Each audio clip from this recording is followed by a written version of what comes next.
إنا أنزلنا إليك الكتاب بالحق لتحكم بين الناس بما أراك الله ولا تكن للخائنين خصيما واستغفر الله إن الله كان غفورا رحيما ولا تجادل عن الذين يختانون أنفسهم إن الله لا يحب من كان خوانا أثيما يستخفون من الناس ولا يستخفون من الله وهو معهم إذ يبيتون ما لا يرضى من القول وكان الله بما يعملون محيطا. السلام عليكم، ازيكم يا شباب؟ عاملين ايه؟ الاخبار؟ لتاني مره كل سنه وانتم طيبين. انتوا تاني مره ايه يعني؟ الفيديو اللي قبل ده قلتها لكم برضه. المهم ان كل سنه وانتم طيبين بمناسبه رمضان، وينعاد عليكم بخير وصحه وسلامه وكل الكلام ده. يعني المهم انه كل سنه وانتم طيبين يعني. وعلشان رمضان ده الشهر اللي بيختل فيه نظام المذاكره، وناس كتير بتبقى مش عارفه طب اذاكر الصبح ولا اذاكر بالليل ولا اذاكر العصر ولا اذاكر ازاي اصلا عامه. يعني ممكن تكون اول مره جت عليك اصلا فتره مذاكره في رمضان. مش فاكر السنه اللي فاتت كانت اجازه تقريبا انتوا فيها، مش متاكد والله، ولا كان ترم تاني. بس عامه الناس في ثانويه عامه بشكل خاص بيكونوا خايفين من المذاكره في رمضان تاثر عليهم، وان هم ياخدوا فتره طويله في ان هم يتعودوا على المذاكره في رمضان. يعني تقعد تجرب مثلا اول اسبوعين في رمضان، تجرب اصلا تذاكر، انت مش عارف تذاكر ازاي وتحصيلك قليل جدا جدا جدا في رمضان. فعلشان كده انا جاي في الفيديو ده اقول لك على افضل طريقه للمذاكره في رمضان، علشان ما تتعبش نفسك وتقعد تجرب كتير ازاي تذاكر في رمضان. ولكن قبل ما نبدا الفيديو كده انا عايز اقول لك ان الدفعه بتاعتي دفعه سنه ثانيه بيطري جامعه جنوب الوادي قرروا يلموا تبرعات ويعملوا شنط رمضان. فلو حابب تساعد في الخير ده معانا، فانا هسيب لك رقم فودافون كاش تحت في البين كومنت وفي الديسكربشن لو حابب انك تساعد معانا باي حاجه تقدر عليها، فما تتكسفش يعني. المهم نرجع للفيديو بتاعنا، وقبل ما نسمع الفيديو نروح نعمل حاجه نشربها. انا مش هشرب حاجه انت عايز تشرب حاجه اشرب حاجه.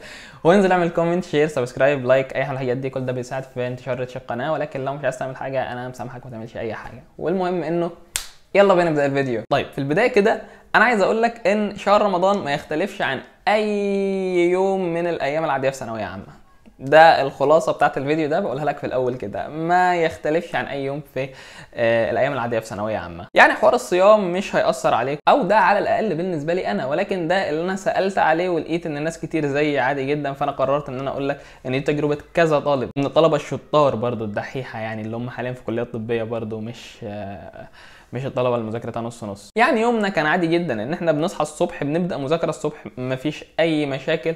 بيجي المغرب بنفطر بنريح شويه بنصلي التراويح، بعد كده بننتقل بقى لايه، لفتره مذاكره بالليل، وننام الساعه 12 واحده مثلا بالكتير، ونصحى الصبح تاني نذاكر ومفيش اي حاجه ولا اي مشاكل. تقول لي لا الموضوع مرهق، الموضوع متعب، الصيام اكيد الموضوع هيبقى صعب بتاع. اكيد في ناس طبعا الموضوع هيبقى عليها صعب. وهنا هنقول لك تجربه واحد صاحبي تاني برضو قرر ان هو يعكس نظام مذاكرته خالص في رمضان، وهو كان بيذاكر عادي خالص زينا. وعلى فكره اللي بحكي عنه ده حاليا في طب بشري برضه.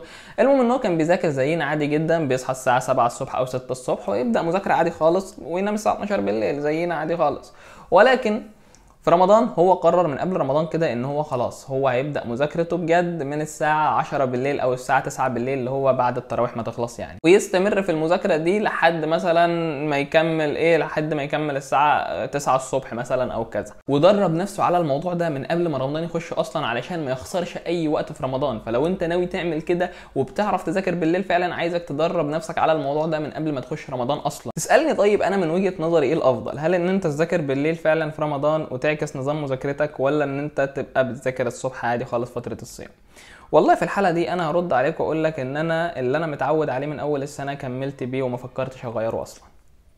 انا بحب مذاكره الصبح، ما بحبش اذاكر بالليل تماما.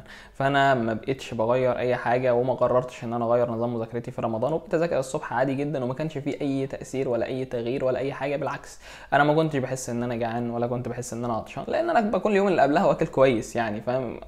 فما بحسش بحاجه من الحاجات دي. غير ان الصحيان في وقت النهار في الصبح انا بحبه خالص يعني، لان انا كنت بنظم وقتي حلو خالص في رمضان. ان هو انا ماشي على الاذان بالظبط، انت بتقوم الظهر بتبدا تصلي، بتقرا الورد بتاعك من القران، بعد كده بيجي العصر، فاهم؟ انت منظم وقتك على الصلوات حلو جدا، بتنزل تقعد في المسجد شويه.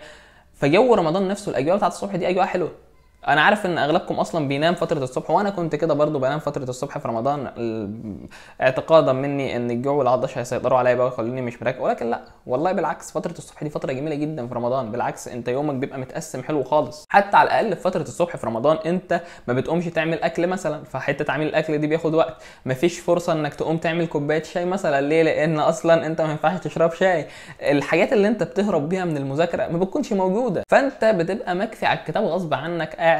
بس انا رغم ان انا ما بحبش حوار انك تقعد غصب عنك ده، ولكن هي يعني حوار الصيام ما بيتيح لكش فرصه ان انت تقوم تهرب بالاكل والشرب. غير اصلا ان انت لو متعود تذاكر الصبح، حوار ان انت تبقى بتذاكر بالليل ده ممكن يكون مختلف معاك شويه. يعني انا صاحبي ده لا، هو قبل كده كان بيذاكر بالليل عادي وما كانش عنده مشاكل. هو ظبط مذاكرته على الصبح من اول ثالثه ثانوي بحيث ان هو يبدا ينظم مواعيد الدروس ويقدر يروح الدروس. ولكن احنا في رمضان اصلا ما كانش في دروس كتير بنروحها، فهو عادي بالنسبه له بقي بالليل بقي بالليل بيذاكر بالليل. غير برضه لو جينا للحق، يعني انت تخيل دلوقتي بعد ما صمت قعدت فطرت ورحت صليت، هل هترجع تذاكر فعلا اصلا؟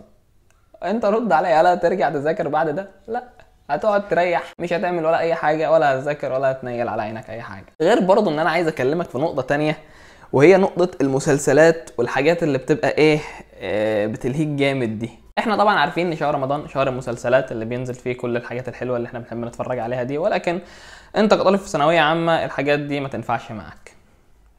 صدمتك، بس الحاجات دي ما تنفعش معاك، وما ينفعش تتفرج على اي مسلسلات لان ده هياخد من وقتك كتير جدا وهيضيع عليك حاجات كتير جدا، وانت خلاص رمضان هيخلص من هنا، هتخش بعد كده في الحق نفسك عشان الامتحان جاي. يعني انا برضو انا من الناس اللي بتحب المسلسلات جدا على فكره.